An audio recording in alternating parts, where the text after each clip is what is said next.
Tumetembelea miradi hii mikuu mitatu. Ni miradi mikubwa ambayo inakuja kuleta utulivu kwa upatikanaji wa umeme katika jiji la Dar es Salaam.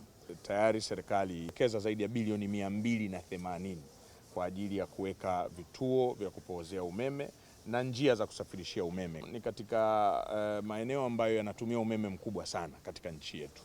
Ukiangalia uzalishaji wa umeme tulionao kwenye taifa letu, karibia megawatts 750 zote zinatumika Dar es Salaam peke yake.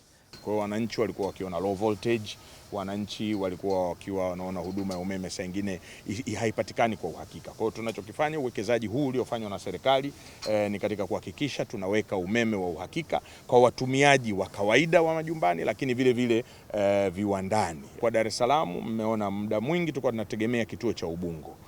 Sasa hapa tutakuwa tuna uwezo wa kuweza kuleta umeme mwingi zaidi kusaidiana na kituo chetu cha Ubungo, ambapo umeme wa Kinyerezi, umeme wa Julius Nyerere wote utakuwa ukifika hapa katika jiji letu la Dar es Salaam, na kisha utaenda Ilala na maeneo mengine ya jiji la Dar es Salaam. Kwa hiyo tunapunguza load iliyokuwepo pale Ubungo, ambayo itawezesha sasa wananchi kuendelea kupata umeme wa uhakika. Miradi iko mingi.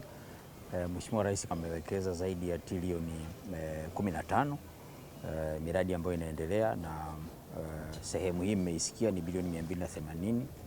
Sasa tulikuwa Gongo la Mboto, Kinyerezi 1 extension na hapa, na malengo mahususi ni kuboresha huduma zetu. Uwekezaji unaongezeka, viwanda, watu wanaongezeka. Kwa miundombinu inayokuwepo leo, lazima baada ya uwekezaji kuongezeka na idadi ya watu kuongezeka, lazima tuitoe na tuweke miundombinu mikubwa zaidi kwa ajili ya kumudu hitaji la wateja wetu. Mheshimiwa Rais ametuelekeza, hataki kabisa sisi watu wa umeme tuonekane ni kikwazo kwenye maendeleo ya watu, na tunamshukuru ametuwezesha.